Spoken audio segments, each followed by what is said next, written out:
Okay. Karibu sana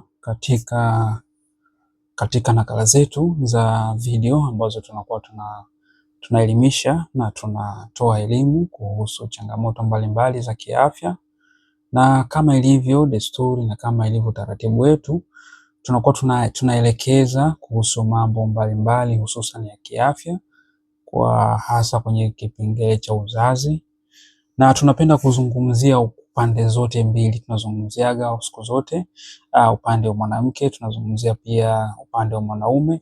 Sasa kama ilivyo desturi na kama ilivyo ada, leo tunapenda kuzungumzia sababu 5 zinazoua mbegu za mwanaume kimya kimya. Wanaume wengi hawajui kwamba kuna vitu ukivifanya vinapelekea mbegu zako zinakuwa zinadhoofika, zinakuwa hazina uwezo, hazina ubora. Sasa leo tuziangalie hizi sehemu 5 au nafasi 5 ambazo zinazopelekea mbegu kuishiwa ubora.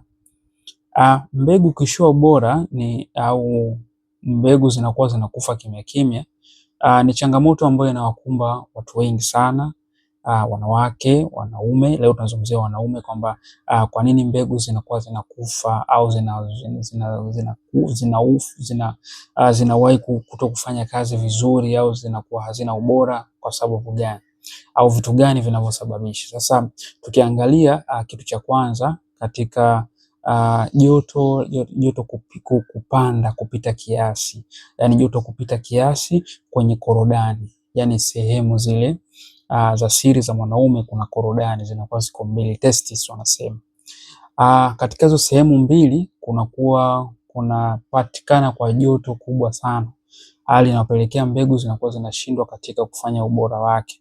Mfano, unapokuwa unaweka simu ambayo inatoa joto, inakuwa inaharibu kile kiwango cha mbegu na kumsababisha baba anashindwa kutingisha ujauzito. Let's say pia unaweza kuwa umepakata laptop inakuwa inakuchochea sana kwa sababu ya lile joto, inasababisha mbegu zako zinashindwa kufanya kazi vizuri ipasavyo.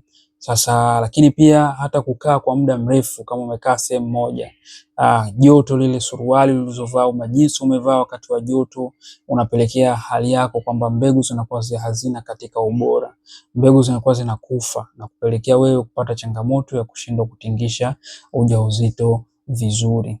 Lakini pia sababu nyingine, kujichua au wanasema punyeto. Sababu ya pili punyeto na kujamiana kupita kiasi. Kuna watu wanashiriki sana muda mwingi, anashiriki asubuhi, mchana, jioni, mbegu zinashindwa kupata muda mzuri wa kuweza kujitengeneza katika ubora zaidi. Mbegu zinashindwa katika kujiweka vizuri katika kujizalisha na kuweka usawa vizuri. Sasa wanapokuwa wanapitia hizi changamoto, wanapokuwa wanashiriki muda mrefu, wanapelekea kupata hizo hitilafu, kwamba wanapokuwa mbegu zao zinakuwa hazina ubora, mbegu zao zinakuwa hazina nguvu, zinashindwa kuslide vizuri kufika kwenye yai, mbegu zao zinashindwa kuwa na wingi unakuwa ni mdogo, kwa mdogo ule unakuwa unashindwa yeye kuzunguka vizuri.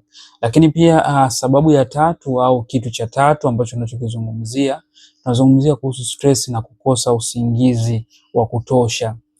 Watu wanapokuwa wanaingia kwenye mawazo, hasa kwa wanaume, wanapoingia kwenye mawazo wanakuwa wanaingia katika wimbi kubwa sana la kuharibika kwa hormone zinapokuwa zinaharibika, basi automatic mwili wa mwanaume pia na wenyewe unakuwa hauko katika ubora kuzalisha kile kitu ambacho kinachohitajika. Hali hiyo mwanaume anaingia katika hormone imbalance, ambapo kila kitu mwilini kinashindwa kufanya kazi na hormone za kike zinatawala katika mwili wake, na anashindwa kupata hamu ya tendo la ndoa na kuwa anapoteza. Lakini pia unapokuwa unakosa usingizi wa kutosha, ufanyaji kazi wako au unapokuwa unashiriki jambo lolote, unapelekea ufanyaji kazi wako unakuwa ni mdogo sana. Wewe jichukulie mfano, hujalala siku 2 au siku 3, lakini siku ya 4 unataka kulala, automatic mwili unakuwa umeshaingia katika changamoto ya kukosa usingizi. Sasa Unapokuwa unakosa usingizi wa kutosha, unapata nafasi ndogo ya kupumzika, automatic mbegu zako zinakuwa zinashindwa katika kujizalisha na katika kujitengeneza, katika kuwa bora, katika kuzalisha mbegu ziwe nyingi za kutosha, na kushindwa kuweza kufanya vizuri, na mbegu zako hatimaye zinakuwa zinaishia njiani. Lakini pia tuangalie sababu ya 4, ni vyakula vibaya tunavyokula. Chakula unachokula kina either pande mbili, kina either kikusaidie katika kuweka sawa mzunguko wako, kuweka sawa mwili wako, kuboresha kitu fulani, kurudisha kitu fulani. Vyakula vingi sana watu wengi tunatumia tu, lakini bila kujua madhara yake yapoje. Sasa vyakula vyenyewe, vyakula vingi vya mafuta, unapokuwa unatumia vyakula vingi vya mafuta, unapelekea homoni zako zinakuwa zinabadilika wewe mwanaume, na kupelekea changamoto ya kuingia katika wimbi hilo la mbegu kuwa ziko duni, mbegu zinakuwa hazina ubora, mbegu zinakuwa hazina uwezo wa kuslide vizuri, na idadi pia inakuwa ndogo. Lakini pia sukari kupita kiasi. Unapokuwa unatumia sukari kupita kiasi, unakuwa unatengenezea mwili wako excess ya kutosha bila kufanyia kazi yoyote. Unapokuwa unakula sukari nyingi, unajiingiza katika matatizo mengi, ikiwemo upungufu wa mbegu, upungufu wa ubora wa mbegu. Mbegu zinakuwa chache, zinakuwa ziko dhaifu, zinashindwa kufanya kazi. Lakini pia hata wewe ambaye unaingia katika changamoto, labda ulikuwa hujui, leo ndo nimekujuza kwamba unapokuwa unatumia pombe au sigara, unakuwa unaingia katika wimbi la sababu za unazozuia mbegu, zinazoharibu mbegu au zinazoua mbegu kimya kimya bila wewe kujua. Nadhani leo utakuwa umejua na umeanza kulifanyia kazi. Unapokuwa unakunywa pombe, mwili wako unakuwa hauko effective zaidi katika kujizalisha, katika kujiboresha, katika kuhakikisha unapata kitu kizuri zaidi. Lakini pia unapokuwa unatumia sigara, unakuwa una affect kuanzia mzunguko wako wa hewa, unakuwa una affect kila kitu mwilini, na kupelekea mbegu zinakuwa chache na mwendo wa kufika kwenye yai unakuwa ni mdogo. Speed ile accurate na speed inakuwa ni ndogo sana. Kwa hiyo unakuta mbegu zinashindwa kufika vizuri kwenye yai, zinawahi kufa njiani. Lakini pia sababu ya mwisho au sababu ya 5, maambukizi yasiyotibiwa. Hapa tunakusudia masuala ya UTI na magonjwa ya zinaa.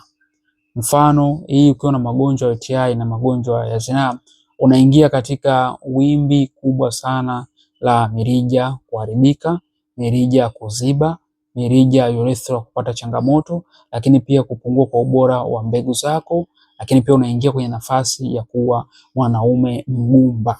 Kwa hiyo ukitumia hivi vitu unaweza kujikuta labda kuna changamoto moja nakutana nayo. Watu wengi wananiambia bwana, lakini mimi mwanzo nilikuwa nafanya vizuri, nilikuwa na uwezo vizuri na nina watoto wawili. Let's say una watoto wawili.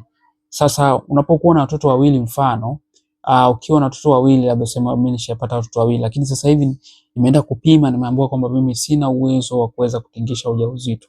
Sasa nini sababu inakuwa? Kwa sababu ulitumia hivi vitu kwa kupuuzia, kwa kudharau, kwa kuona bwana hivi vitu kazoea mtoto nami nitaweza nikapata tena. Lakini umetumia hivi vitu kapelekea changamoto yako ikawa kubwa, ndio hivyo ukashindwa kuweza kushika kutengeneza kuweza kutia ujauzito. Kwa hiyo vitu kama hivi havifai, tunatakiwa tuviache. Japokuwa kama huko kwenye mazingira fulani ambayo inakuwa ni ngumu kuacha, basi punguza kile kiwango ulichokuwa unatumia. Let's say mfano kama ulikuwa unatumia pombe labda chupa 7, punguza hata tumia 2, hata tumia 1 au tumia nusu.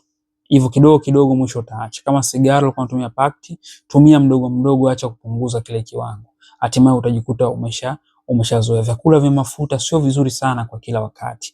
Punguzeni, unaweza ukapunguza kile kiwango ikakusaidia ukawa yuko bora zaidi. Asante sana kwa kutufuatilia. I hope leo umejifunza kitu cha kizuri siku ya leo. I hope umejifunza na I hope umefanyia kazi na utayafanyia kazi ambayo tumekuelekeza. Asante sana, Mungu akubariki. Hakikisha umesubscribe hapo chini, lakini pia umelike na umecomment, na pia utaambia umejifunza kitu gani siku leo. Asante sana, Mungu akubariki. Tutaonana katika vipindi vinavyokuja.